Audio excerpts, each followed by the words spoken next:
Just took the biggest shit of my life just now. Sorry, this is not the place for TMIs. I am an open book, just like this one. Anyways, February 12th. Let's open her up.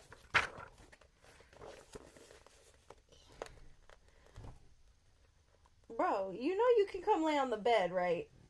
Come on. Come here, come on the bed. Come on. Okay, stay there. They're so funny. There's my Pegasus right there. And there's Guinea on the little chair there. They're so cute. I got a bunch of stuff on my... Oh, please don't. Oh, I thought the page was going to rip again. There we go. Alright. Day 12 is Something Real by Julie Murphy.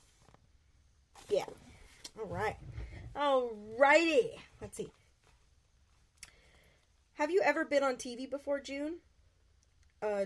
Daria asks as she brushes a matte coral blush along the line of my cheek where a cheekbone would go if mine protruded. I practically grunt, trying my very best to tell her no, but also be still because I've never had my makeup professionally done, and I can only imagine it involves staying perfectly still. Daria, the lanky Asian woman, or Asian... I hate myself. Daria, the lanky Asian makeup artist, is one of those human beings who looks like she's not wearing makeup and probably doesn't even own a hairdryer, but for whatever reason she's been entrusted with the job of preparing my face for camera, and rightfully so. Damn, did you just call her ugly? What the... I was like, wait, what is she trying to say here? Damn, that's rude. Oh, you know what I didn't do? Damn, this shit says day 11 on it. Hold up. How do I... Damn, I would just have to... Oh, shit. Oh, what did I do? Oh, okay. I'm learning a lot. I feel like there's a YouTube video that I need to watch to learn how to use this shit. Oh my gosh. I'm also trying to... I don't want to tell you guys about that yet. But I also have a project in mind that I want to start. And I think Twitch will help me do that. But I need to learn how to be able to watch Netflix. But like, you know how they do like when they're playing their video games and stuff on here? I want to learn how to do it like that. But that's what I need to do. I need someone to teach me how. My boyfriend could probably teach me how to do that because he knows how to do that with his computer, but he has one of those like gaming computers, you know what I mean? I have not a gaming computer. I have a Toshiba. Yeah, and it's not an old Toshiba, but it's not a new Toshiba, if that makes sense. So yeah, anyways, let's get back to this. Oh yeah, back to you calling this lady ugly. With my rosy cheeks and double chin that not even obscenely overpriced foundation can hide, I look like an airbrushed cherubic version of myself. All that's missing are wings and a bow and arrow. I don't know. Okay. Cherubic version of myself. All that's missing are wings and a bow and arrow. I don't know what you're saying. Is that like Cupid or are you... I don't know. Okay. Okay, but really self-deprecation aside, can we please?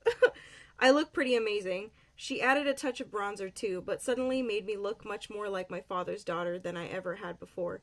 I'm the result of my Irish mom and my Mexican dad. That's a cool combo. I don't know about you, but that's a sick-ass combo. That's cool. That's it. No, I need you to shut up. That's cool. Somehow I ended up with all mom's complexion genes, while my brother is more natural mix of the two. Is a more natural mix of the two. I'm trying to imagine what you mean by that. Like, not in like a, what do you mean by that? But like, I just don't get what you mean, because I'm trying to imagine what a natural blend of an Irish woman and a Mexican dad would be, and like, I actually don't, like, do you just mean that you're more white? Is that all you're trying to say? Because you could just say that. Like, because I just don't know, like, I guess, what are, like, Irish features? Right? I almost said red hair, but that's Scottish, right? What are, like, yeah, like, what are, like, Irish features that are, like, that would be, like, distinctive for you to be able to say, like, naturally more mixed of the two? Because, again, like, all I'm thinking you're trying to say is that you look more white because your mom is white and your dad is darker. Like, I don't know. I don't know.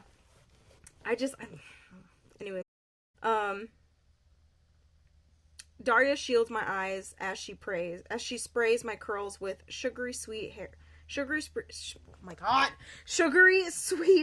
hairspray before brushing out every last football helmet. Impressive, I say. Daria winks. The power of transformation. The trailer door swings open as a production assistant rushes inside and guides a stomping girl to the chair next to me. Here's the other one, says the PA. Oh, I'm sorry. Ugh. Do we have an ETA on Dylan? Daria asks. The PA shares a meaningful glance with Daria's reflection in the mirror. We're gonna get some intro film on these two for now. Dylan, I have to remind myself to breathe. For the first time, I glance over to the other girl, and it is immediately apparent that I don't have a chance in hell. The other girl wears thick-soled I always say Dr. Martens, and I want to just say Doc Martens, but I always still just end up saying Dr. Martens when it's written, because can you guys write it as Doc, D-O-C? Like, that's a word. Oh my goodness. Anyways, the other girl wears thick-soled Doc Martens and fishnet stockings seamed up by the back. Her midnight blue. Oh my gosh. Sorry. Her midnight blue crushed velvet baby doll dress swishes around green bean-like thighs. Her long white blonde hair is streaked with black and sits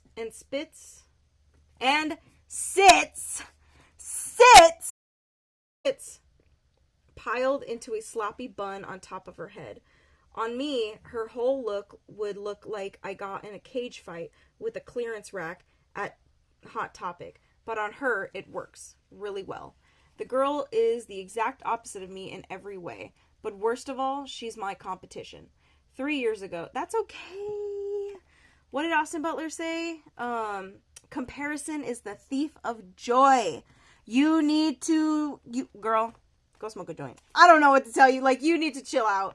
And I get it because she sounds like my brain. But you are letting your brain take over too much. You need to tell that bitch to shut the up once in a while. Once in a while, you need to, okay? Because I can't tell you how many times I have to tell my brain to do that throughout the day, of like me being like, oh my god, and then being like, you need to shut the okay, you need to calm down. Like, you need to calm down right now. Because like, yeah, it can be that deep, but is it that deep right now? You know what I mean? Like,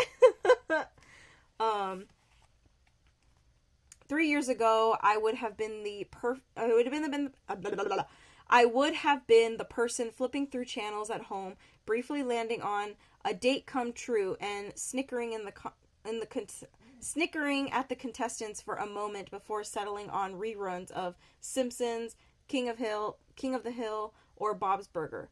If I were religious or whatever, my holy trinity would be Lisa Simpson, Bobby Hill, and Tina Belcher. Love it. I love that. But all that was before Dylan. His legal name is Timothy Dylan Wachowski. But when his manager discovered him and his tiny little garage band, he became a solo act, simply known as Dylan. To be honest, his name would be Wallflower Zambino Bubba. Wallflower Zambino Bubba, and my love for him would still be just as endless. I've had plenty of crushes, but none of them compare to the pain that is falling in love with someone's every word, every note, and feeling like they can both fix you and break you all in one song without you ever having even met them. Not once. It's the kind of pain you've either got to shut out entirely or embrace completely. I guess you can call me a glutton for punishment. Dylan Fan Club International. Anyways, I've got it bad, which is why I didn't even have to try out for A Date Come True, a show where totally normal, a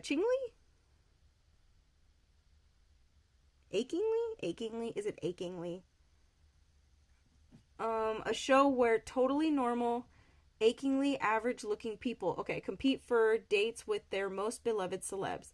Nope, the producers went to the pain of tracking me down, and no matter how hard I tried, I couldn't say no. I guess now is as good a time as any for you two to meet, says Daria as the door swings shut behind the PA. June, this is Martha. Martha, this is June. I lift my gaze to say hello via the mirror. Martha turns to me, though before glancing into the mirror, awkwardness explodes in my chest. Why didn't I just turn to her instead of insisting on communicating via our reflections? Why didn't I say hi immediately the moment she walked into the trailer? Hi, I finally sputter.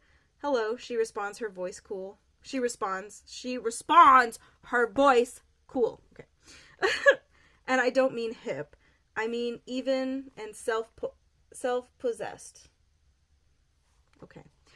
So you're the competition then. Heat spreads between my skin, and I wonder how long it will take for the blotchiness to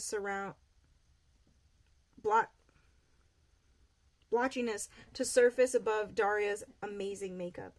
If I'm this much of a mess just meeting the other girl, what's going to happen when they put me in front of Dylan? Together, and something about her expression soothes me. I guess so, she says. She shrugs. Maybe we've already won just by being here though. If I close my eyes, her voice feels like warm water being poured on my head, like when you're getting your hair cut and the stylist presses the nozzle of the shampoo bottle right against your scalp. Daria cleans her throat. Martha was one of the 60,000 girls who tried out. Wow, I breathe. And I hear you didn't even have to audition, says Martha. Sounds like a head start to me. I laugh a little too deeply. Trust me, I'm going to need all the advantage I can get. Martha smiles into the mirror, and it's easy to forget. For a moment, she sees my competition, and that tons of production people are waiting outside to film me in my awkward glory.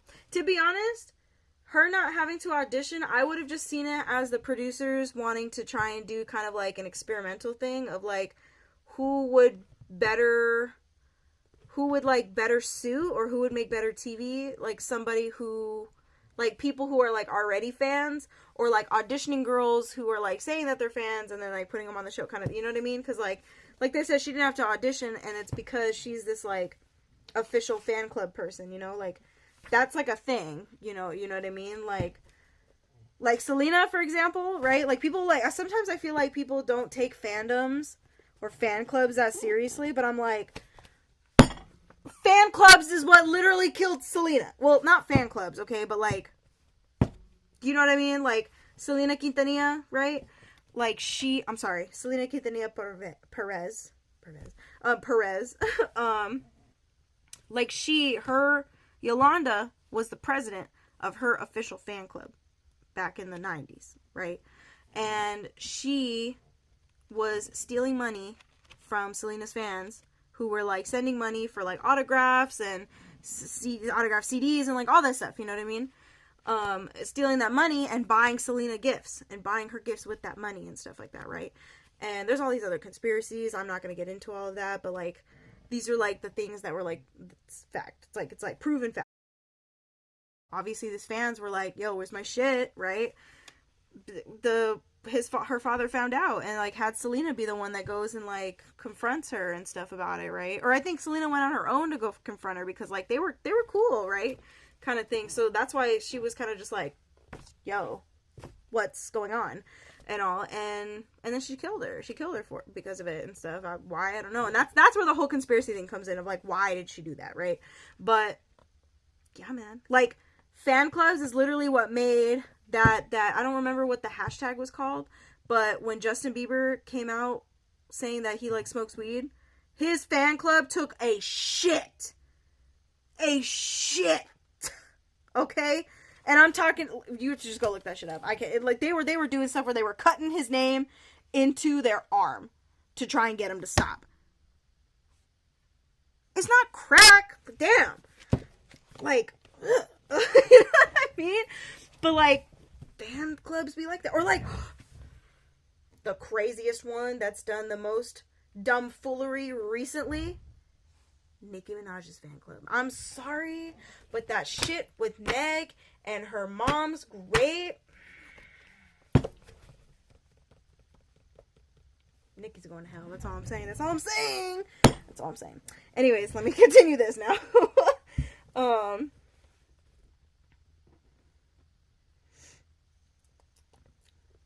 Oh, this side. Where's the water at? Hold on one sec. Ooh. Oh, dang, I got no water. They're gonna be in the way. Oh, it is. As I meet Dylan, oh my god, I watch as Daria freshens up Martha's face, but just barely. Martha's bone structure alone has already done half of the work for her.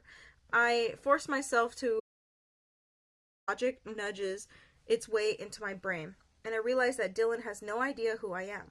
Well, other than what they tell him. But besides that, I can be whoever I want to be. Yo, the second you actually, like, you can think of that all day, but the second you actually, like, put that into action of like really just of like, yo, nobody knows who I am here. It's a whole new world. Like, you just see things so differently. Let me tell you, okay, because when I stayed out in Washington, right, I had been out there a couple times. I've been out by myself and things like that a lot. But when I started clubbing by myself, like going out clubbing in Washington, like over in Cap Hill and stuff like that, I unlocked something. I did. I very much did. Because, yeah, like, what better superpower can you have than being able to shake ass by yourself? Right? Yeah, that was, like, a huge thing for my confidence. That was a big boost for me. Like, now, like, sometimes I'm just sitting here like, I could do anything, right? Like, I still get nervous, though. I get scared. I do things, but I'm scared still. You know what I mean? Like, I'm still scared to do it. I'm just doing it anxiously. What's that? Oh my god, it's my favorite line in the second. Is it the second one or the third one? I think it's the second one. No, it's the third one. The Smithsonian Museum. No, that's the second one. Not at the museum. The third one, when they're all going to like London and stuff like that, right? No, it's the second one, isn't it? God damn it. We just watched all three of them, and sometimes I just think of it all as just one big movie when I watch all three of them at once. But I can't remember. But it's the part where it's like General Custard, and he's like, I'm the best American general, is this, blah, blah, blah, blah, right? And then there's a point where he meets him, and he's just like, oh, it is the second one. It is the second one. He's like, so what's the plan? And he's like, we're Americans, son. We don't plan. We do. I don't know why. That shit's my favorite line. I quote that shit all the time. I love it. I love it so much. I love it so much. It's one of the only times that I get like that, and when the Olympics play, I'm just like, America! It's such a hard line. I don't know why. It's so funny. It's like hard, but it's like funny hard. Hard. That's what she said. Okay, let me read this. Oh, right. They don't know who she is, right? He doesn't know this girl. He doesn't know the girl who showed up here this morning in leggings and a baggy fleece, with uneven skin and frizzy hair and a double chin. All he'll ever know is the finished product, the perfectly made-up face and the lush waves cascading over my shoulders. There's no hiding the double chin. But to be honest, I don't hate it all that much to begin with. I don't hate it all that much to begin with. When I walk out of the trailer, Dylan will see the upgraded version of me in my long sleeve navy maxi dress and suede booties. I feel like that outfit looks an old folks home would wear. I don't know, but I don't know anything much. I don't really know much about fashion, so I'm like, I don't know what that looks like. I don't know what any of those words. I like your fancy words, magic man. So maybe you can't take the awkward out of the girl, but you sure can hide it. Okay, shouts Jill, a petite white lady. Look, I like that line. So maybe you can't take the awkward out of the girl, but you sure can hide it. Yo, me at those clubs in Washington.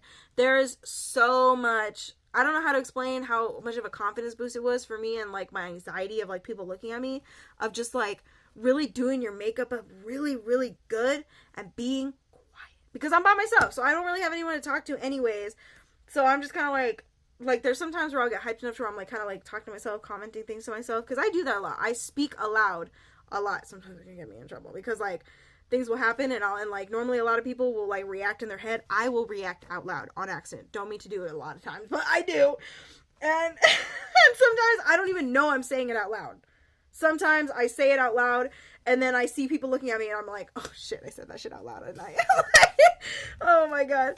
Anyways. But I like that, yeah, because I would do my makeup really good. I would do my makeup really good. And then I wouldn't say anything. And I don't know why, but that would help me with, like, when people would stare at you, you know what I mean? And then you also, like, there's layers to all of that, right? Of, like, going out and doing things by yourself. Because then also you have to have this big, like, a big key to all of that is, like, also learning that, like, nobody gives a shit about you. Everybody's in their own world. Even if they're looking at you for a couple seconds and even if they have a moment where they think, and, like, I saw a guy talking about it on a TikTok today. And even if they have a moment like thinking like, yo, that's weird, this person's doing this, or whatever, that's weird, this person looks like this, they think about it for like a split second and then they like move on, because they have 10, like, just like you have 10 million things you're thinking of at once, they have 10 million things they're thinking of at once. And the same way you're thinking that everyone's staring at you and you keep constantly fixating on how you probably look and everything, everybody's probably doing the exact same thing, and they're not even thinking about you because they're thinking about themselves the same way that you're thinking about yourself. Like, you know what I mean? So when you finally realize that, and you realize that nobody's really actually paying attention to you like that, except for other fun people that want to interact. But again, a lot of that is a lot easier said than done. So don't let people think that like, oh, you just gotta blah, blah. No, it's hard. You know how many times I went out to the club before I got comfortable? The last 2 times was when I was truly comfortable. Like, actually. And that was because one of the times there was a really, really, really, I got really drunk and it was a really good night of music. And the other time was because I helped this girl get home from the bar because her friend just, like, ditched her, right? And I was just like, we are in the middle of downtown. Like, this is ridiculous. I have to help this woman get home. You know what I mean? Like, oh, my God. Anyways, okay, shouts Jill, a petite white lady and head producer on set. She's the one who reached out to me about the show in the first place. She wears all black and is barely tall enough to hop into her director's chair, sitting across from me. But her voice compensates for whatever she lacks in stature. We're gonna get some intro footage. June's 1st. Everyone shut the hell up. Oh, me. Daria fusses with my hair once more, twists my waves so they frame my face just so. 5, she says, blurry cameraman just behind. She says the blurry cameraman just behind Jill's shoulder. 4, 3, 2, and action. Jill clears her throat. June, we're going to ask a few questions. You'll look just over my shoulder the whole time at Zeke behind me. Got it? I nod. 4 cameras are trained on me. Yo, I would be shitting myself. Ready to capture me at every angle, which is only slightly horrifying. I have to squint to see beyond the looming lights that feel like the heat lamps my brother used for his pet lizard, Ralph. Just beyond Jill, Daria hovers with her belt full of brushes, and a few feet behind her sits Martha, who offers me a short wave. Now we'll edit my prompts and questions out, so it just looks start over or pick up where you left off. The magic happens in the cutting room. I nod, trying not to focus on how dry my mouth suddenly is. So tell us about your role with Dylan's official fan club. I started the Dylan fan club, and at first it was just a message board and not really anything serious or official. And this was back when Dylan was just beginning to get hits on YouTube. Okay, is this supposed to be Justin Bieber? So when he got picked up by Galaxy, his label, they reached out and asked if I'd be interested in making things official. And before you know it, we've got chapters all over the world and a really intense site with everything from a merch store to a fanfic archive. What? Oh shit. Do you know what I would give for a fanfic archive of One Direction fanfic from Tumblr? I need to call my best friend after this. I need to be like, we need to Google and see if there's an archive of this shit. Oh my gosh, that's crazy. She used to write it too. That's crazy. I need that. I need an organized file of that, please. Oh my gosh. Behind her, Martha laughs. My eyes catch hers, and I laugh too. Well, I am normal, I think. I mean, would I even know if I wasn't? I guess I'm my own normal. Jill smiles, but this time it's not an encouraging way. No, I just meant you don't strike me as a fangirl type. You know, I've been producing the show since season 1, and we've seen it all. So it's just refreshing. And I'm kind of wondering what made you start the fan club. If you wouldn't mind talking a little about that. Well, Dylan did covers for a while, at least at first. And I was my thing. The thing that's kind of getting me is you making this like fan club before he was ever picked up by a label and stuff like that. I was never really like at the discovering them at the very beginning. I think the only person I ever did that with was no, I didn't really even do that with him either. I think he kind of like made it a little bit like a year after, but he was already posting Cody Simpson. He was already posting videos for like a year or two when I kind of discovered him, and then he finally got picked up. Like after like a year of me like listening to his stuff or like watching his stuff and listening to his stuff on YouTube and stuff like that.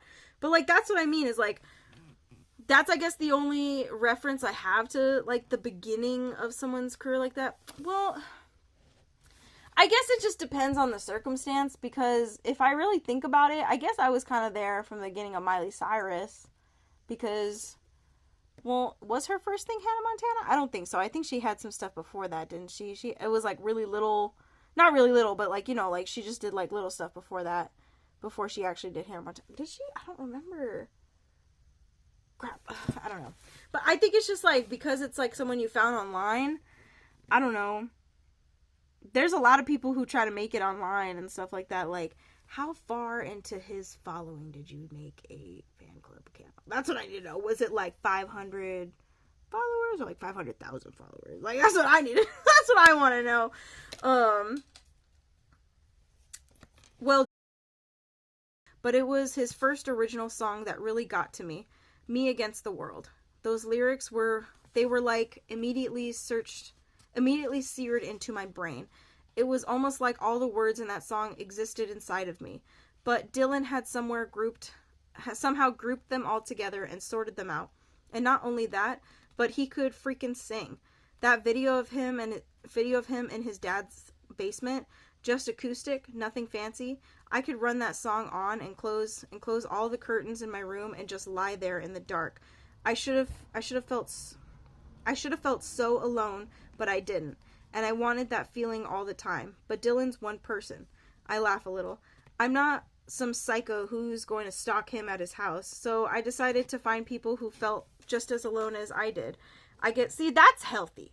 That's healthy.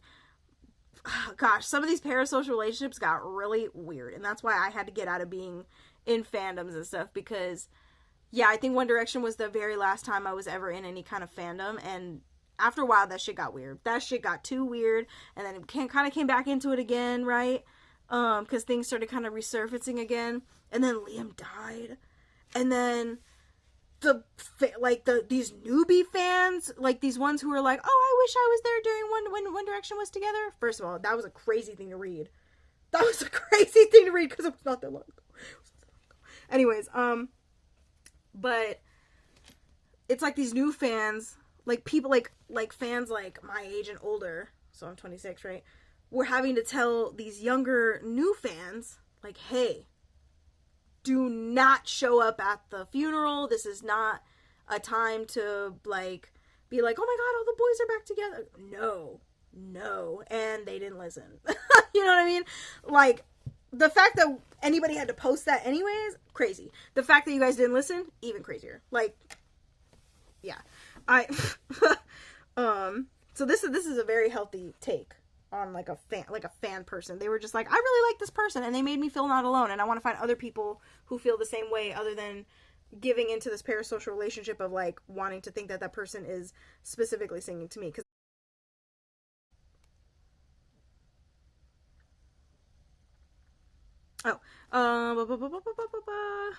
I'm not some psycho who's going to stalk him at his house, so I decided to find people who felt just as alone as I did. I guess I just thought we could get along, we could be alone together, or maybe, just maybe, we'd find that we weren't all that alone to begin with. I stopped for a moment to let Jill speak, but her eyes are wide and she's just nodding me along.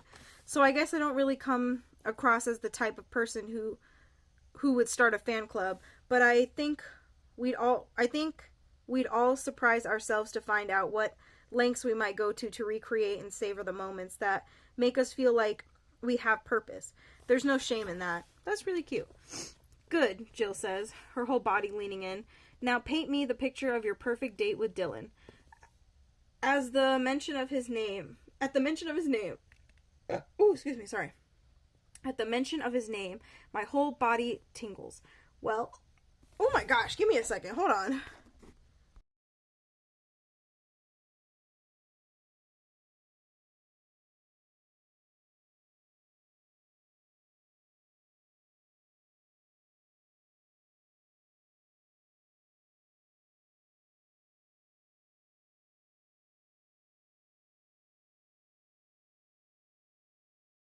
Guess who's back and better than ever? Okay.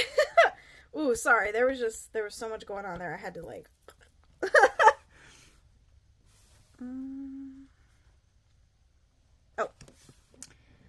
At the mention of his name, my whole body tingles. Well, I gulp loudly, and suddenly the cameras and the lights all feel so warm. I love divvy little restaurants, but that look like they can barely pass health inspections. Girl, that's called a hole in the wall. Okay, what are we divvy? What? But are actually like really good and authentic. Okay, be more specific, but okay. And then maybe Dylan would take me to see his favorite band that no one's ever heard of yet. I mean, of course, I'd love for Dylan himself to play me something on the beach or something crazy. But I think that's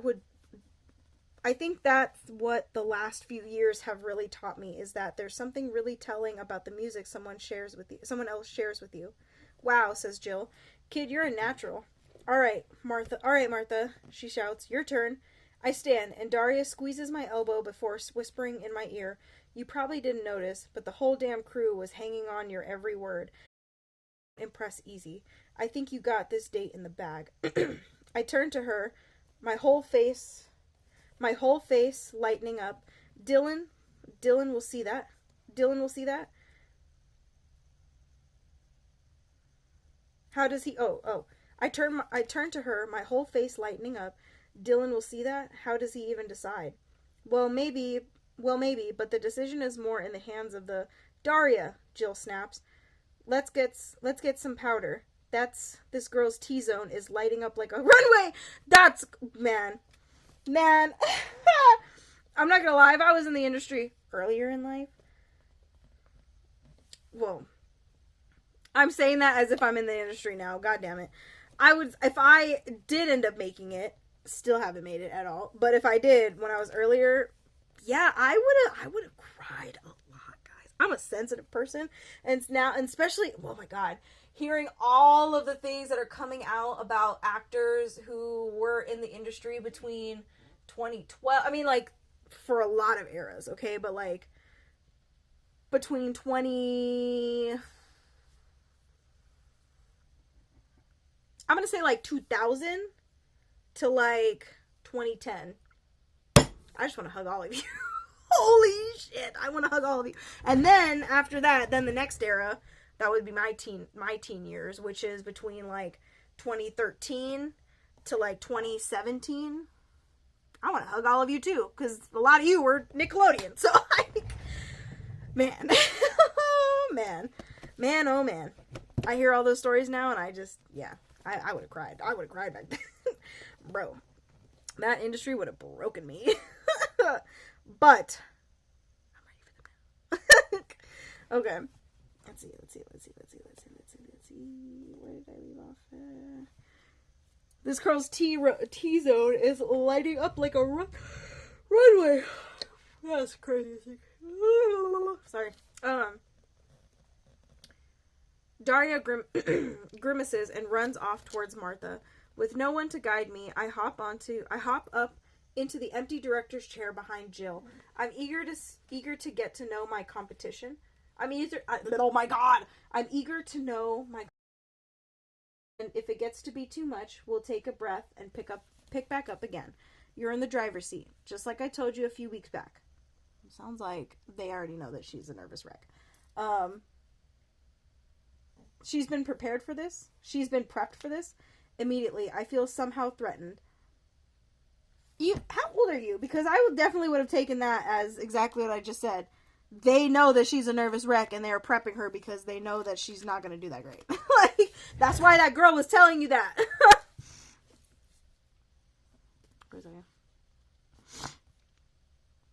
I feel somehow threatened.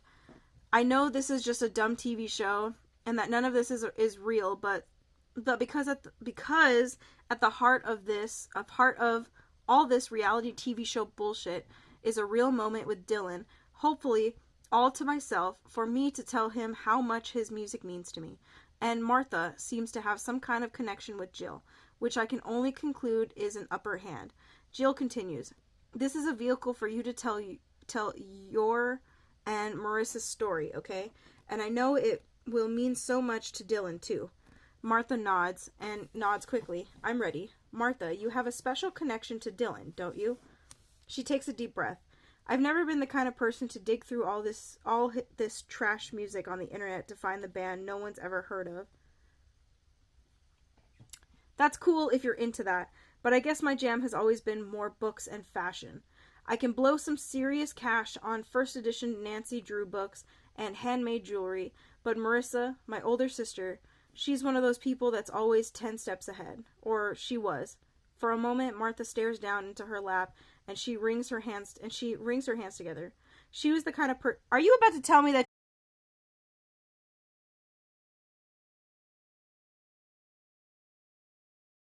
a person who was always dragging me to dinky little clubs to see bands she swore would be the next big thing? And sometimes she was right. In spite of myself, I can't help being a little bit mesmerized by Martha. I wish she wasn't the competition. It's not even that she's a threat. I just don't like the feeling of being pitted against her. I get that. Jill nods. Good. She sounds great. Good. She sounds great. Was Marissa a big early fan of Dylan? Oh yeah, she smiles, her eyes her eyes a bit glassy. She loved that damn song. Me Against the World? Asked Jill. Yep, that's the one. The silence that follows is heavy, like Jill's given some kind of cue that Martha hadn't picked up on or doesn't want to. You said Marissa was? What happened? She was stubborn. Our parents told her to go to the community college for a semester or two to figure out what she wanted to do or where she wanted to go, but she couldn't see the logic. She wanted the experience of going to college. So my parents agreed to send her to Portsmouth, a little liberal arts college, an hour outside the city. She was driving home for election day.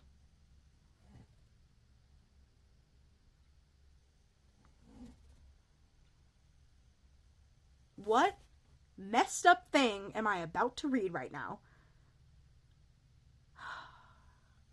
I'm so scared. I'm just savoring this moment of not knowing yet. That's what I'm doing. That's why I'm stalling so I don't have to... Okay. Election day? Asks Jill. Yeah, my dad is one of the people who voted in every single election when he became a citizen. Right on. That's sweet, Jill tells her in a Oh, you're Cuban. Okay, what is gonna happen? I'm scared. That's sweet, Jill tells her in a too sugary voice. Marissa was driving home to vote and to watch the results roll in. It was a midterm election, but lots of congressional seats, so our dad was like really geeked out. And it was Marissa's first time to vote. Dad bought fancy cupcakes and my mom made some decorations and even got some champagne for us all to share. I'm hanging on every word. I know this has nothing to do with Dylan or his music or the stupid date we're competing for, but if Jill is out to make good TV, she knows how to get it done. Wrong way driver. God damn. Thank God it wasn't a hate crime. I was so scared she was about to describe that she got hate crimed, bro. That's still sad, but like, I'm a little relieved it wasn't a hate crime. Wrong way driver, says Martha so simply. It's like she said those exact words a dozen times before. It was instant. She was gone. There was no pain. You don't know that. I hate when people say that. That's what the paramedics told us. I think that's supposed to make it better. And it's not like I wanted her to be in pain, but I kind of wonder if she would have preferred to know the end was coming, to just have a minute or two to prepare herself. She shakes her. No, you can't do that. The whole thing. No. That would probably be worse, if anything. No. That would probably make a painful death, you know, because you tense the hell up and shit. You know what I mean? She shakes her head, her gaze looking far past the camera now. I think I've had too long to think about this now. Jill nods sympathetically. I'm so sorry, Martha. Is your sister... Sounds like she was wonderful. By the way, is she the reason you're here for a chance to meet Dylan? Well, technology. It's either a burden or a curse. We were able to figure out what song he'd been listening to at the time of when it... She'd been listening to at the time of when it happened, and it was the song Me Against the World. That's back when it wasn't even popular yet. So I didn't... But then Dylan's career blew up, and that song, it was everywhere. Wow, I imagine that must have been rather difficult for you. Martha nods, her gaze unmoving.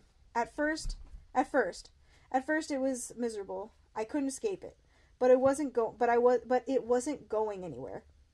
So I had to make the best of it. That meant being an optimist for once. Optimism was always Marissa's job, and I guess I just had to force myself to see the song as Marissa's way of always being there for me. Maybe that sounds cheesy, but it worked. Perfect, Jill tells Martha. You're doing great. Now one last thing. If you win this date with Dylan, what is it that you want to say? Look right at the camera. Martha nods, gripping the armrest of her chair, and looks straight into the camera. I'd tell him thank you. I'd say thank you for giving Marissa's last gift, for giving me a way, a tangible way to hold on to my sister forever.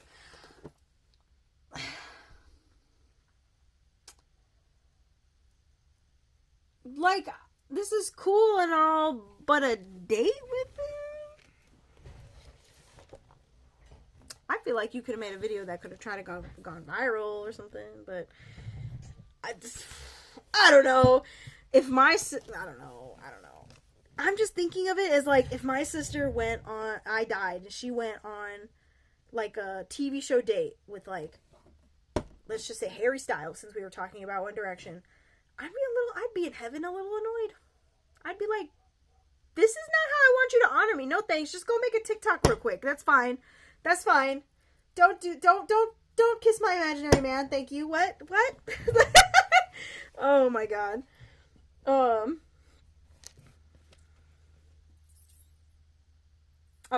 Jill stands and begins to clap like a freaking maniac. Nausea washes over me as I'm reminded that this is just entertainment. Jill might as well be locked away in a writer's room orchestrating this whole thing via a script. But this isn't fiction. This is our lives. This is Martha's life. I'm going to be sick. I stand and whirl around on my heel, prepare to storm off to I don't know exactly where, when I am confronted with a holy t-shirt clad broad chest. Slowly, my gaze lifts like I'm a marionette and someone is pulling the string attached to the center of my head. I gasp. Dylan takes off his silver aviators and says, "The party has arrived." I would like to say the first words I said to Dylan were something to be the effect of how thrilled I was to meet him, or how much his work has meant to me. But instead, it was more of a word salad. Much tall you are. That's me. That's so me, yo. Each and every single one of those words.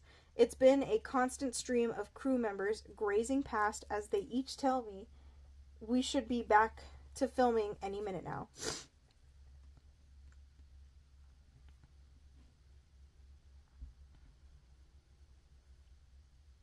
It'd be a lie if I didn't admit that I was just slightly disappointed. Find that after his initial hello, Dylan has been squirreled away in a super fancy trailer with a security guard stationed outside the door. Some silly part of me thought that maybe I'd get to hang out with Dylan during downtime, and we develop a repertoire. A rapport? A rapport? Is that what she's saying? Maybe we'd have inside jokes. I shake my head and roll my eyes at my own naivety. Sorry. Hold on one second.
All right, my bad.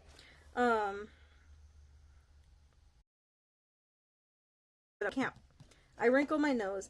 I'll be the first to admit that I'm pro food, like all the way. But my nerves have got me way too anxious to even gnaw on celery sticks. Me. Oh man, I hate when that happens, bro. Oh my god, she says, leaning in towards me, her hand resting on my thigh for a moment. Me too.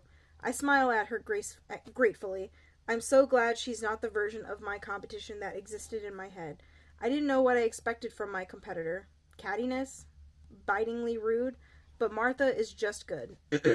And I think that maybe she deserves this more than I do. I'm sorry about your sister, I tell her. She half smiles. Me too. After a moment, she adds, she would die all over again she knew I was here doing this. Yeah. Yeah. I coughed, not sure what exactly to say. That was a bad joke, huh? Asked Martha. I let out a short laugh. Well, it wasn't exactly a good one. She shrugged. I mean, it's dark humor, whatever. It's her sister. She shrugs. Me and Marissa always had a vicious sense of humor. I think she'd approve. I don't think that's really a vicious sense of humor. I think that's a coping sense of humor. Something inside me unlocks. Something I didn't even know was locked away to begin with. I have this wonderful and scary and heart-stopping feeling that I could tell Martha my most hideous thoughts and my most ridiculous hopes, and she'd just sit here like she is right now, unfazed, and that's sort of a wonderful thing if you think about it. All right, ladies, says Jill as the power walks toward us. We've got you all set up for the challenge portion of the show. So let's head over there, and Daria will freshen you up. Cool, says Martha. What's the challenge? Dread settles in the pit of my stomach. This is the part I've been most anxious about. There's always one challenge. Sometimes it's a race or an obstacle course, or trivia, or some type of competition. But whatever it is, it always ends poorly, with at least one of the contestants being humiliated. No can do, says Jill. We like for the one-camera reaction to be as authentic as possible. She walks off and then turns, beckoning for us to follow her. Yeah, Martha says under her breath, because the first thing I think of when I think of a date come true is authentic. I hiss out a knowing sigh that surprises me, and then it doesn't. I didn't even know anymore. I've barely even seen Dylan anyway. I take a deep breath, trying my best to shake off the negativity. A few minutes later, we find ourselves standing in a studio with white curtains concealing the walls around us, and Dylan is there too. Daria flutters around, touching up our makeup before dedicating her attention to Dylan. Nate, says Jill, bring over a man in a perfectly tailored tux. This is Martha and June, our competitors for this episode. Nate doesn't really need introduction, though he's the host and face of A Date Come True. There's something comforting about the way his makeup settles into the creases around his eyes. Not everything is as it appears on TV, that's for sure. Nate's smile dazzles as he winks at the two of us, reminding us that he's a pro charmer. You nervous? He asks. Don't be nervous. He holds up his hands for us to see. You're in very good hands. I swear. You're in very good hands, I swear. After he walks off, Martha and I turn to each other and in unison say, gross. We break out in a fit of giggles, but we're cut short by Jill. Let's do this thing. We only want to do one take here, so bring your A game, people. Nate takes his position between Dylan and Martha, and me and Jill count down to action. Okay, we're back, he says. I feel my body straighten as I realize I'm on camera again. Nate turns to Dylan. Our challenge this week, haven't you? Oh yeah, totally, says Dylan. I guess you could say I cooked up something really cool. Let's drop the curtains, shall we? Asks Nate.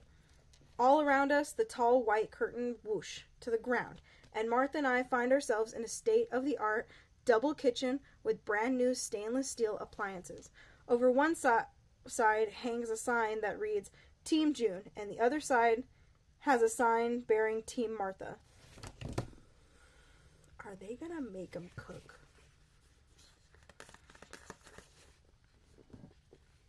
I'd leave. You gonna make me cook? No. Bye. I can. I won't. My anxiety washes away for a moment as I realize that, oh my god, there is a cooking challenge. I can cook. I can really freaking cook. I've got the shit in the bag. Call me too woke, but I'd be offended. I'm sorry. I would. Then I look to Martha, her eyes huge and full of terror. My stomach twists into a knot as I'm reminded that my success is her failure. It's not that I feel bad for her or think she should win by default on account of her sister. There's just this nagging feeling inside of me that wishes we'd met in real life. But this isn't real life. Martha, says Dylan. June. My name, he said. My name, he said my name. Some animalistic instinct in my brain switches on and I turn into a monster fangirl with blurred vision for anything that isn't Dylan. And hey, don't forget about the freaking cameras, I remind myself. I'm a total foodie these days, continues Dylan.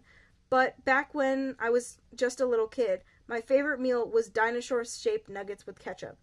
So I've decided to ask you ladies to blend my food love with my old school fave. Blend my foodie love with my old school fave and make me some panko crusted dino nuggets with ketchup made from scratch. Bye, I'm going home. I'm going home! What? What? What? As far as I'm aware, even the dating shows that they had in the 70s did not make you do that. Even the dating shows they have on YouTube with the balloon and they don't make you do that shit. Oh my god. I leave. Bye. I'm done. I lose. I lose. No. I just read the word misogyny. I'm excited. I don't know where we're going, but I'm excited. Ooh, okay. Let me stop reading ahead.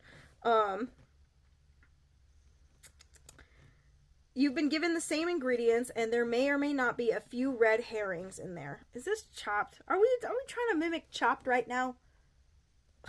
Nate laughs. Oh.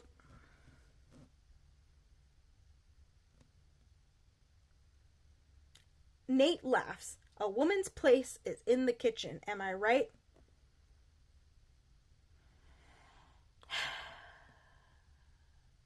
I'm done. I'm going home. If you thought I wasn't going home before, I'm definitely going home now. What? This is... No, I'm so irritated. I'm so irritated. Girl, why are you here? Stand up. What is going on? Oh my god. Dylan snickers quietly. I nearly gag. Martha and I exchange a look. More like misogyny, am I right? Right, says Nate. Oh, she says that in her head. Right, says Nate. So you'll each have 5 minutes of Wi-Fi time, sponsored by Tunes headphones, and then you'll each have 1 hour to recreate Dylan's childhood dish. And your 5 minutes starts now. Cut, shouts Jill. I should force you to do a retake for that sexist bullshit you pulled, Nate, but we'll just cut it in post. How about you cut Nate? Nate shrugs and walks off to his dressing room. You can't get rid of me, Jilly Bean. Oh, you want to see me pull a ditty right now? Bro, why couldn't there have been like a good guy ditty? What? Hold on. I don't mean all the sex stuff. I'm talking about how he treated his peers. Okay, that's the part of the documentary I'm talking about. Okay, but could somebody have been like, was there ever like a good bad guy? You know, like he runs shit and he would beat people up for being homophobic, misogynistic, racist, anything like that. But he was like big man on campus. Is there anybody like that? Even women. I want a woman, actually. That would even be better, actually. I hate people like this. I realize that I have a quick moment to say something to Dylan besides how tall he is. I take a step toward him. Hi, I say. Your music means so much to me. When I say it out loud like that, it sounds so much more generic than how it actually feels. He turns to me, sliding his sunglasses on. I would hope so. He laughs to himself. I mean, that's why you're here, right? Excuse you? Excuse you? Like, I need to read more, because I'm taking that a little aggressively. I am. I force out a dry chuckle, but I can't ignore the disappointment settling in my chest. I'd be irritated. I'd be mad. Don't meet your heroes, kids. Just as he's swarmed by people around, armed with cell phones and itineraries. As he's quickly whisked away, crew members buzz around us like bees, changing the lighting for our contest. My throat goes dry, and my stomach feels suddenly heavy. It's the same feeling I get when I'm driving somewhere and I just know I've taken a wrong turn or missed my exit, no matter what my GPS says. Okay, girls, says Jill, as she hands us each an apron and ridiculous chef hat, both embezzled with the show logo. It's just like they said. You get an hour to cook and 5 minutes on the internet with these bad boys. She hands over 2 tablets, provided by sponsors too. By sponsors too, I'm sure. We'll start rolling in a bit, and we won't interfere, really, unless there's an emergency. Oh, and no talking to each other during this, or trading secrets or something. She smiles. Not that you'd want to, right? We both nod. After she walks away, Martha looks to me and says, "Fuck." It comes out like one of my brother's long burps that he does on command. I laugh. It's just a dumb challenge, I tell her. Dylan doesn't really care if you can cook. Or maybe he just doesn't care in general. She shakes her head. You don't get it. I really, really can't cook. And not to be a total pain in the ass, but I'm a vegetarian too. Okay. Yeah, I get you now. I have met people who it is hard for them, and I get it in this, like, I don't think I don't get it very much, because, like, I have a big problem with, like, holding fish when they have their head still on them, because it's the eyes that get me. Like, I can't eat shrimp that still have their heads on it, because the eyes really freak me out. I feel like it's looking at me as I'm eating it, and that really puts me through, like, a really weird spiral, and I don't like it. It's really, no thank you. So, and that's how I am with fish. So it's like, but I eat it. I still eat it, you know what I mean? But, like, I'm just trying to put myself up, like, my it's like, I'm trying to think of one. It's like Rocky Mountain oysters. For those of you who don't know, Rocky Mountain oysters are not oysters. They are the balls of a bull. Google it. They are the balls of a bull. They take the testes of the bull. They panko that shit up, put seasoning on it, salt, pepper, all that, lemon pepper and all that, and then they fry it up. And then they eat his huevos. Yeah. See, that's I think that's my best comparison. I couldn't touch no bull balls. Nope. Nope. Tell my dog. Oh my gosh. Okay. But I'm a vegetarian too. Just the sight of raw meat makes me want to puke. The color begins to slowly drain from her face. I take a step closer. Listen.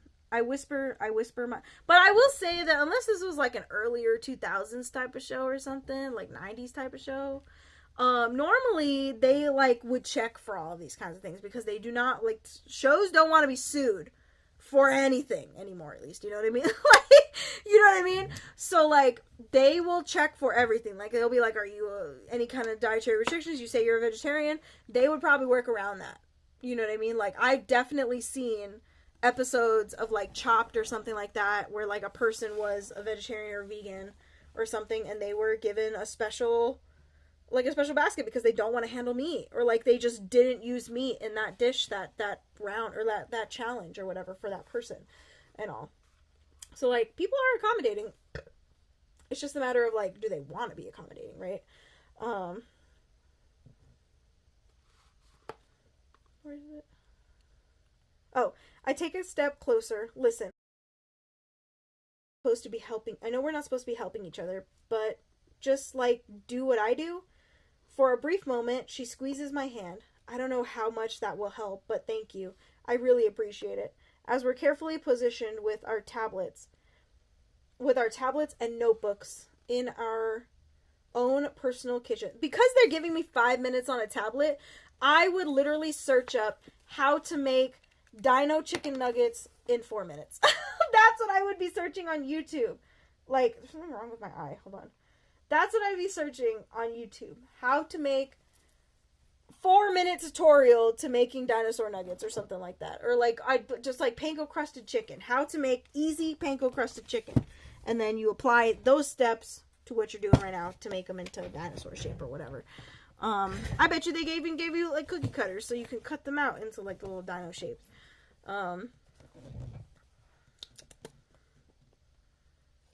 As we're carefully positioned with our tablets and notebooks in our own personal kitchens, facing opposite each other, cameras hover around us.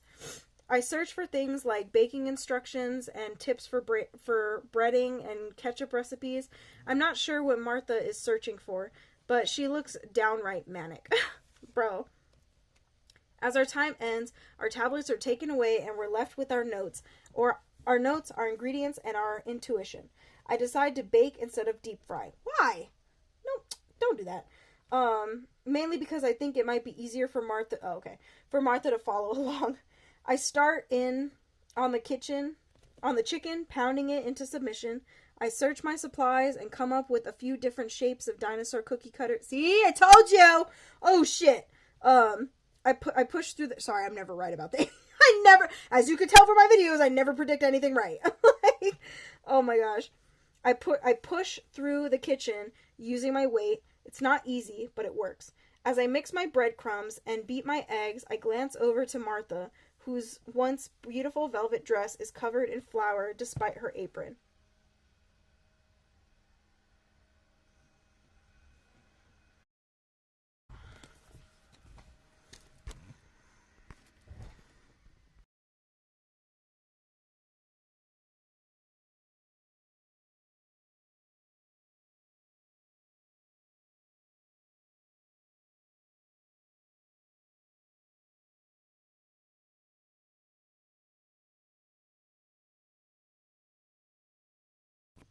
Sound like someone was blowing something up out there.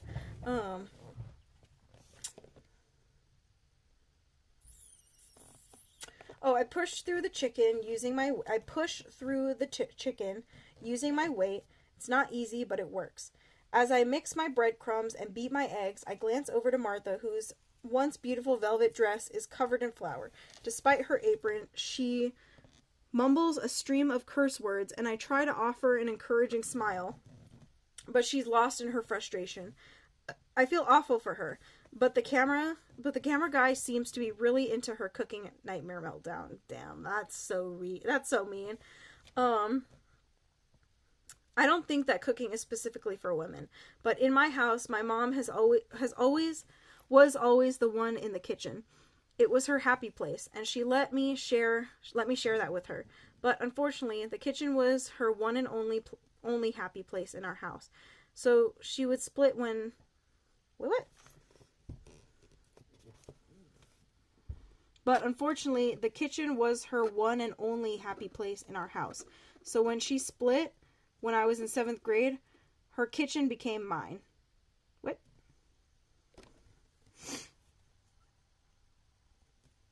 Why'd she... What?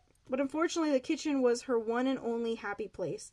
And I see. Okay, I was like, I am not understanding what you're saying.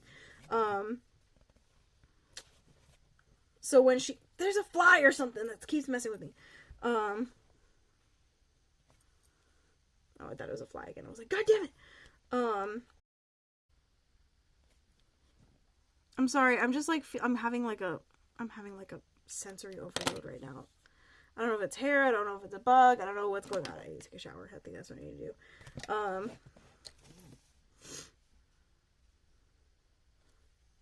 So when she split when I was in 7th grade, her kitchen became mine.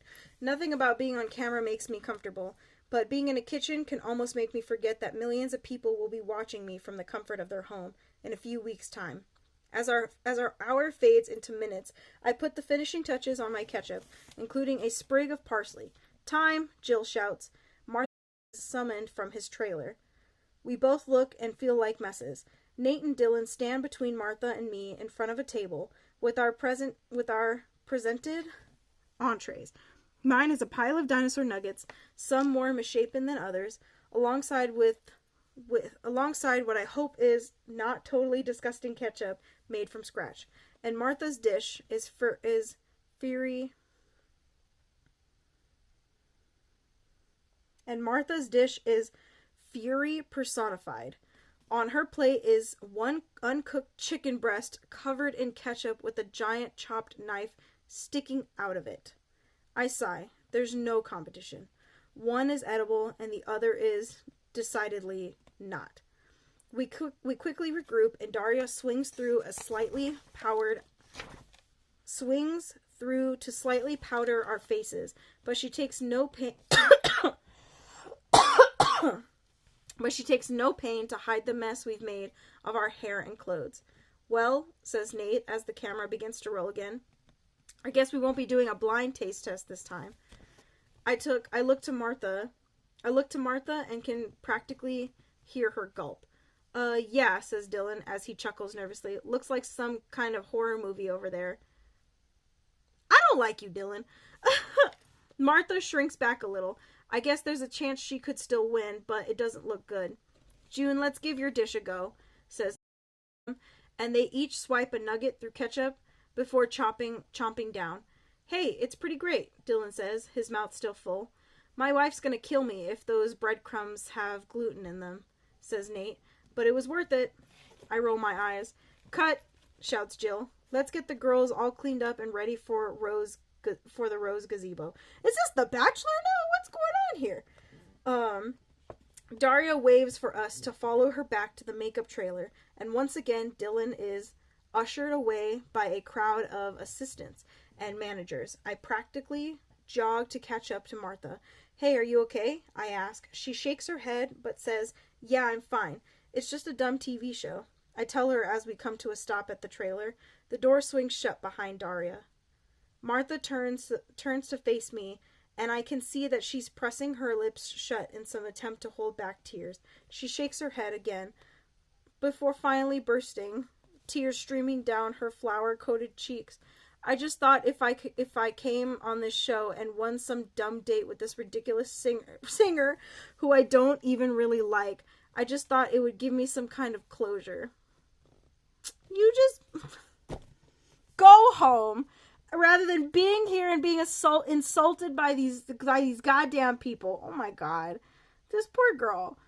She uses the tips of her fingers to press under her eyes like she's trying to push the tears back at me. I reach for her sticky hands and hold them tightly in mine. That's not silly or dumb or whatever, I say. I can't even imagine what it would feel like to lose a sibling. Shit, I don't even like my brother and I'd still be a wreck. We stand there for a moment, hand in hand. We're just two people who were randomly driven together in the most ludicrous of ways by some reality TV show that I can now say, without a doubt, is more fake than it is real. But standing there with her, this is real. There's just something about her that makes me feel like we could really be something to each other in real life. For reasons I don't know how to explain, Martha makes every nerve in my body light up like a Christmas tree. It's like when Joey Scheck kissed me after 8th grade graduation, and for the first time ever, I felt like my life was a movie, and I was finally the star. I don't know what's going to happen with this ceremony, but I hope that there's a reason for all of this, I finally say, and maybe it's not something you'll understand anytime soon. She looks up and squeezes my finger tight before giving me a floppy shrug. Or maybe I will. The door swings open and we startle apart like we've been caught doing something much more than holding hands. Ladies, I can't do my job without your faces, says Daria. We look much more glamorous than we feel. In the makeup trailer, we gave ourselves glorified sponge baths in an attempt to rid ourselves of sweat and kitchen smells before Daria performed transformations on each of us. My waves have been refreshed and lay perfectly over my shoulders. Wardrobe has put me in a royal blue chiffon dress that sweeps the floor, and Martha is downright stunning in a lacy burgundy dress with a trumpet skirt. After a few hours of waiting to be beckoned, we're driven on a golf cart to one of the far-off lots behind the studio.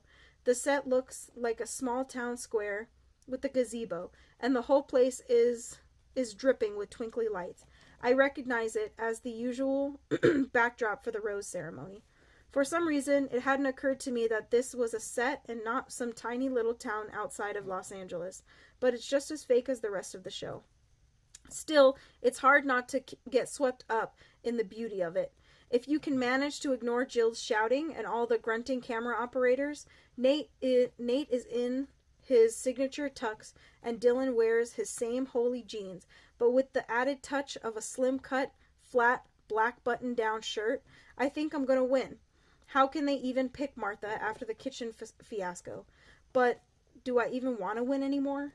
It's hard to imagine my date with Dylan doing anything more than ruining the version of him that lives in my head. The version of him whose voice cradled me, letting me know that even in my darkest hour, I was not alone. Already there's this sense of mourning settling inside me that I can't quite explain, except to say that maybe the version of Dylan I'd built up in my head never existed at all.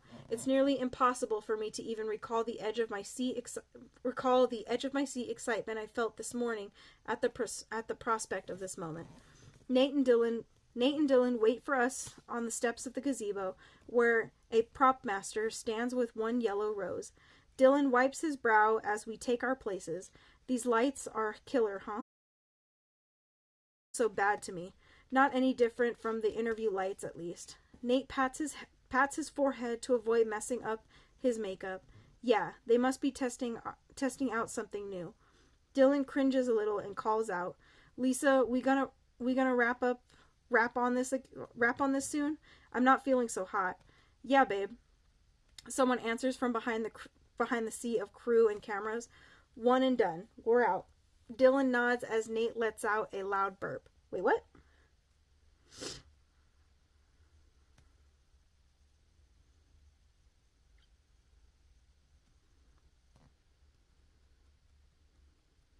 Hold on.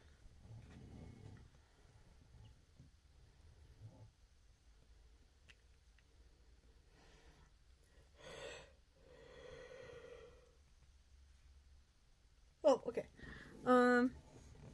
Sorry, I just need to reread that for a second because I was like not understanding it. Dylan nods as Nate lets out a loud burp. I reach for Martha's hand and one last time, and for Martha's hand one last time, and her fingers intertwine with mine. "Almost over," I whisper.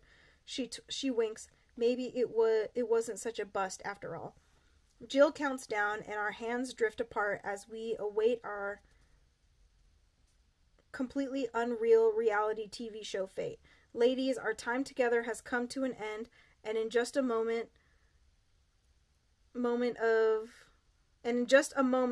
one of you will move to a very romantic one-on-one date with Dylan. Oh, the date's gonna happen right now? Wow, okay. Nate gestures to Dylan. Dylan steps forward, the rose in his hand, and says, "I've had so much fun getting to know you both." Hasn't it been like a day? Getting to know us, our paths barely even crossed. "And I want you to know," he continues, "that I didn't make this decision lightly. June, I'm so impressed by your dedication to not only me, but to my fans. Mega fans like you are what keep me going. And you slayed in the kitchen challenge this afternoon. And Martha, I feel like whoa for you and your family. It means so much to me that the last thing your sister heard was my voice. It's so like meta." What does that even mean? Oh my god. I hate you, Mark Zuckerberg. My skin crawls at the thought of that information feeding his ego. He holds his stomach for a minute before adding, "But after what happened during the kitchen challenge today, it's hard for me to tell if you're..." He burps into his fist. "Excuse me." And then again, "If your heart is in it." Oh fuck. I feel like shit. I think I'm gonna... And then I swear to God. Oh my god. What was in your chicken, girl? What were you doing to your chicken? Oh my god. That's crazy. What's going on here? Okay. God damn. Oh, okay. Where was I? Where did it go? I feel like shit. I think I'm gonna... And then I swear to God, everything that happens next... occurs in slow motion. Dylan projectile vomits in my and Martha's exact direction. Oh, I'm going home. Oh my god, you should have went home a long time ago, but now I'm done. I'm done. Oh my god, the only thing that saves me is Martha pulling me out of the path of puke. No, man, don't do that, says Nate. You're just gonna make me, and then Nate is puking too. Ha! Take that, you misogynist. Crew members and posse members both crowd both Nate and Dylan, and Martha and I are pushed back even farther, reminding us both how very unimportant we actually are. Those gross ass chicken nuggets, Dylan moans. It's food poisoning. Excuse me, that bitch poisoned me. Prove it! Someone get the nuggets. I know they're in a trash can somewhere. Get them and test them. You're the one who's on here wanting girls cooking for you. Why are you doing that? Why are you doing that without finding out if they actually can cook or not? Okay? Get out of my face. Oh my gosh. Those gross ass chicken nuggets, Dylan moans. It's food poisoning. That bitch poisoned me. I turn to Martha, my eyes wide. Her hand flies up. The back of her palm presses to my forehead. The back of her palm presses to my forehead. How are you? Are you feeling all right? I shake my head. I was too nervous to eat all day. She laughs. Me too.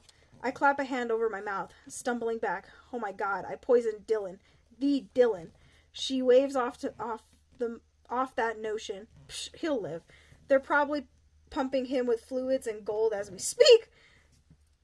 We both take a minute to glance around. No one is looking for us or checking on us.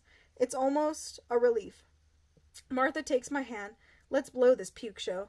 She pulls me with her to a golf cart with keys in the ignition. She slides in behind the wheel and I take my seat next to her as a co-captain. I gotta get out of this dress, I tell her. Me too. I feel like a total stranger. As the sun sinks down behind the horizon, she speeds off toward the makeup trailer where we left our street clothes. We both take turns changing inside the trailer, and when we're done, it's like a makeover reveal on a TV show, except this time, it's more of an unmakeover, where we just reveal ourselves, our regular, normal, everyday selves. I stand beneath the dusky sky in my leggings and the gold flats in my favorite dress. The bright one covered. I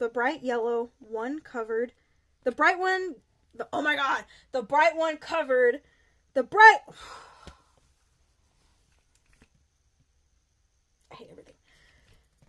The bright yellow one covered in all kinds of food, from hot dogs and hamburgers to sundaes and donuts. I think I just had a stroke. I don't know what just happened there. Martha slinks down the steps towards me in the same stompy boots she wore earlier today, and a short, body-hugging, violent knit skirt with a black t-shirt that says, "Do no harm, but take no shit." She is the type of person who, if you don't want to kiss her, you probably want to be her. And I think I definitely want those things. There you are, I say, my words coming out breathier than I expect. Here I am, she says. A speeding golf cart stops to a halt next to us. I was looking for you two, says Daria, looking paler than I remember. She slumps against the steering wheel and groans. I'm so sorry, I say. We just had to get out of there. She shakes her head. Trust me, things got pretty bad back there. What do you mean? Says Martha, taking the final step down. Well, I guess we all ate whatever Dylan and Nate had, and it was like a puke convention. Not a pretty thing. She says. Wait, I say. So it wasn't me? I didn't poison Dylan and Nate? She shakes her head. No way, no how. He thinks it must have been the crab dip from the craft services. From the craft services. She shakes her fist at the air. Damn you, delicious crabs. I laugh. Even when she's been puking her guts up, Daria manages to be somebody I want to be friends with. She gets out and stumbles past us up the stairs.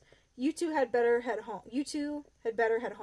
Jill will call you once she pulls her head out of a toilet. But my guess is we're scraping this episode. She pauses for a moment, realizing that this might be crushing news for us. You two are great though, really. I meet lots of shitty people on this job, and you both made my job a breeze. Go have fun tonight, for me. Martha turns to me, one brow raised mischievously. You got plans for tonight? I bite down on my lip, forcing myself not to blurt something ridiculous like, I have to run an update on my fan site. I had a date, I finally say, but looks like I... Oh yeah, I was like, what? Good night for a date, she says, taking my hand. I've got a car. I take an instinctive step toward her, like the only thing driving my body is nature. What do you want to do? I ask. Oh, then she kisses me, right on the lips. I expected it, but I didn't. It's the perfect mix of want and surprise, which aren't two things I often find in the same place. She pulls back, lingering for a moment, her lips hovering above mine. Something real, she says. That's it. That was really cute. I liked that. Actually, like, I liked it, but it wasn't like the last two. The last two that I just did on day 11 and 10, those were like, it's so cute. I love that. Those were really cute. This one was like, the ending was cute. I liked it, but it was alright. It was an okay story. I think that one was a lot longer than the others, though, because from what I'm seeing from the side. But now we only have 2 left. I've almost gotten through 2 weeks of reading this entire thing. Guys, this is very exciting for me. This is very, very exciting for me. I'm so excited. I'm so excited to finally finish. But yeah. Yep, so part 13, day 13, tomorrow.